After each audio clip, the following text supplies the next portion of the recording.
প্রিয় দর্শক, আসসালামু আলাইকুম। দ্য ইন্ডিপেন্ডেন্ট ভয়েসের পক্ষ থেকে আজকের আলোচনায় আপনাদের সবাইকে স্বাগত জানাচ্ছি। মাগুরায় আলোচিত ৮ বছরের শিশু আসিয়াকে ধর্ষণের বিষয়ে একাধিক প্ল্যাটফর্ম থেকে গুজব ছড়াচ্ছে এক শ্রেণীর দুর্বৃত্তরা। সর্বশেষ তথ্য মতে আল্লাহর অশেষ রহমতে আসিয়া এখনও এই পৃথিবীতে বেঁচে আছেন এবং সম্মিলিত সামরিক হাসপাতালের পেডিয়াট্রিক ইনসেনটিভ কেয়ার ইউনিটে ডাক্তারদের নিবিড় পর্যবেক্ষণের মাধ্যমে তাকে উন্নত মানের চিকিৎসা সেবা দেওয়া হচ্ছে। সিয়ার ধর্ষণ পরবর্তী সময়ে বিভিন্ন বিশ্ববিদ্যালয়ের ছাত্রছাত্রীরা আন্দোলনে মাঠে নেমেছেন। ঢাকা বিশ্ববিদ্যালয়, জগন্নাথ বিশ্ববিদ্যালয়, রাজশাহী বিশ্ববিদ্যালয়, কৃষি বিশ্ববিদ্যালয় এবং সমাজের বিভিন্ন শ্রেণী পেশার মানুষ রাস্তা অবরোধ করে, সভা সমাবেশ করে, প্রতিবাদ মিছিল করে, প্রতিবাদের স্বরে সামাজিক যোগাযোগ মাধ্যম সহ বিভিন্ন মাধ্যমে যে আন্দোলনের লেলিহান শিখা জ্বালিয়ে দিয়েছেন, সেই আন্দোলনের প্রাথমিক কিছুটা হলেও আমরা একটা স্বস্তির খবর পেয়েছি আইন উপদেষ্টার সংবাদ সম্মেলনের মধ্য দিয়ে।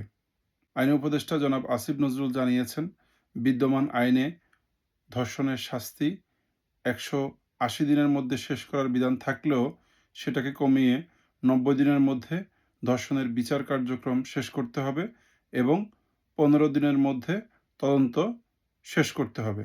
বর্তমান আইনে বলা আছে ১৮০ দিনের মধ্যে কোনোভাবে যদি বিচার কার্যক্রম সম্পন্ন করা না হয় তাহলে অভিযুক্তকে জামিন দেওয়া যাবে। নতুন যে প্রস্তাবনা, এই প্রস্তাবনায় ৯০ দিনের মধ্যে বিচার কার্যক্রম শেষ না হলেও অভিযুক্তকে কোনোভাবে জামিন দেওয়া হবে না। অন্যদিকে বিএনপির ভারপ্রাপ্ত চেয়ারম্যান জনাব তারেক রহমান ভিকটিমের পরিবারের সাথে টেলিফোনে কথা বলেছেন এবং আসিয়ার চিকিৎসা সেবা সহ তাদের পরিবারের যাবতীয় দেখভালের দায়িত্বভার গ্রহণ করেছেন।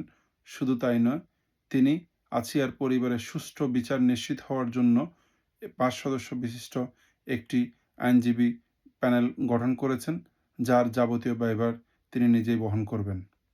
সাধারণ মানুষের উজ্জীবিত আন্দোলন এবং বিএনপির ভারপ্রাপ্ত চেয়ারম্যান জনাব তারেক রহমানের উদ্বেগ আসিয়ার পরিবারের মনে কিছুটা হলেও শক্তি যোগাচ্ছে। এই দুঃসহ সময়ে আসিয়ার পরিবার একা নয়, তার সাথে লড়ে যাবে বাংলার ১৮ কোটি জনগণ। আসিয়ার উপর ঘটে যাওয়া নির্মম ঘটনার পরবর্তী সময়ে আমাদের বাংলাদেশের দল মত নির্বিশেষে সকল শ্রেণী পেশার মানুষের মধ্যে যে ঐক্যবদ্ধ আন্দোলনের সুর আমরা দেখতে পাচ্ছি, এই আন্দোলনের সুর পৌঁছিয়ে দিতে হবে বাংলাদেশের প্রতিটি কোণায়, প্রতিটি সীমান্তে, প্রতিটি ধর্ষকের কর্ণগহ্বরে, যাতে করে ভবিষ্যতে আর একটি ফুলও যেন অকাতরে ঝরে না যায়, আর কোনো ধর্ষিতার আত্মচিৎকার আমাদেরকে শুনতে না হয়, আর কোনো স্বপ্ন ভাঙার দৃশ্য আমাদেরকে দেখতে না হয়। একজন ধর্ষককে যে বিষয়টি সবচেয়ে বেশি প্রশ্রয় দেয় সেটা হচ্ছে আমাদের নীরবতা, আমাদের বিচারহীনতা।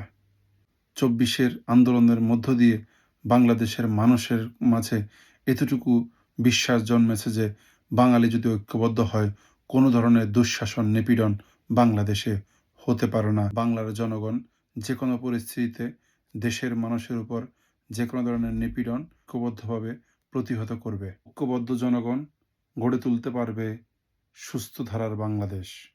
ধন্যবাদ সবাইকে।